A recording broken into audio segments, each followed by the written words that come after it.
Item ಯಾವುದೇ ಇರಲಿ try ಮಾಡಿ ಆಚಿ ಚಿಕನ್ ಮಸಾಲಾ. ಶಿಕ್ಷಣ ಸಂಸ್ಥೆಗಳಲ್ಲಿ ಹಿಜಾಬ್ ಅವಕಾಶಕ್ಕೆ ತೀವ್ರ ವಿರೋಧ ವ್ಯಕ್ತವಾಗ್ತಾ ಇದೆ.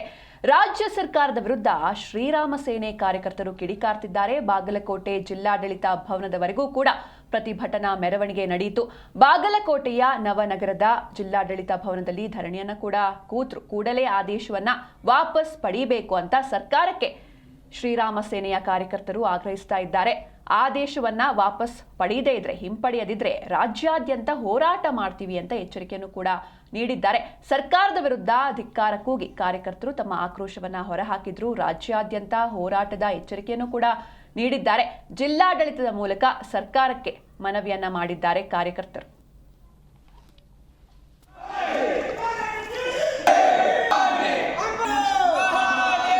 ಶಿಕ್ಷಣ ಸಂಸ್ಥೆಗಳಲ್ಲಿ ಹಿಜಾಬ್ ಅನುಮತಿ ನೀಡುವ ಕುರಿತು ವ್ಯಕ್ತವಾದ ನಿಲುವನ್ನು ವಿರೋಧಿಸಿ ಮನವಿ. ಇತ್ತೀಚೆಗೆ ರಾಜ್ಯದ ಶಿಕ್ಷಣ ಸಚಿವರು ಶಿಕ್ಷಣ ಸಂಸ್ಥೆಗಳಲ್ಲಿ ಹಿಜಾಬ್ಗೆ ಅನುಮತಿ ನೀಡುವ ಕುರಿತು ವ್ಯಕ್ತಪಡಿಸುವ ನಿಲುವನ್ನು ನಾವು ತೀವ್ರವಾಗಿ ವಿರೋಧಿಸುತ್ತೇವೆ. 2022ರಲ್ಲಿ ಮಾನ್ಯ ಕರ್ನಾಟಕದ ಉಚ್ಚ ನ್ಯಾಯಾಲಯ ಹಿಜಾಬ್ ಸಮವಸ್ತ್ರದ ಅವಿಭಾಜ್ಯ ಭಾಗವಲ್ಲ ಎಂದು ಸ್ಪಷ್ಟವಾಗಿ ತೀರ್ಪು ನೀಡಿರುವುದು ರಾಜ್ಯದ ಜನತೆಗೆ ತಿಳಿದಿರುವ ವಿಷಯವಾಗಿದೆ.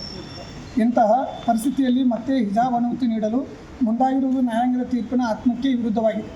ಶಾಲಾ ಕಾಲೇಜುಗಳು ಸಮವಸ್ತ್ರ ಹಾಗೂ ಕುರಿತು ನಿರ್ಧಾರ ಕೈಗೊಳ್ಳುವ ಅಧಿಕಾರ SDMC ಹಾಗೂ ಸಂಬಂಧಿತ ಸಂಸ್ಥೆಗಳಲ್ಲಿ ಸಮಿತಿಗಳಿಗೆ ಇರುವ ಸಂದರ್ಭದಲ್ಲಿ ಸರ್ಕಾರದ ಈ ನಿಲುವುಗಳು ಸಮಿತಿಗಳನ್ನು ಹಕ್ಕನ್ನು ಕಸಿದುಕೊಳ್ಳುವಂತಾಗಿದೆ ಹಾಗೂ ಕೇವಲ ಮುಸ್ಲಿಂ ತುಷ್ಟೀಕರಣದ ರಾಜಕೀಯ ಉದ್ದೇಶದಿಂದಲೇ ಹಿಜಾಬ್ಗೆ ಅನುಮತಿ ನೀಡುವ ಪ್ರಯತ್ನ ನಡೆಯುತ್ತಿದೆ ಎಂಬ ಅನುಮಾನ ಸಾರ್ವಜನಿಕರಲ್ಲಿ ಮೂಡಿದೆ.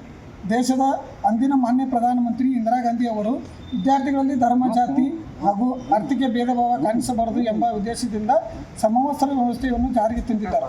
ಸಮವಸ್ತ್ರ ಮೂಲ ಉದ್ದೇಶವೇ ಎಲ್ಲ ವಿದ್ಯಾರ್ಥಿಗಳಲ್ಲಿ ಸಮಾನತೆ ಮತ್ತು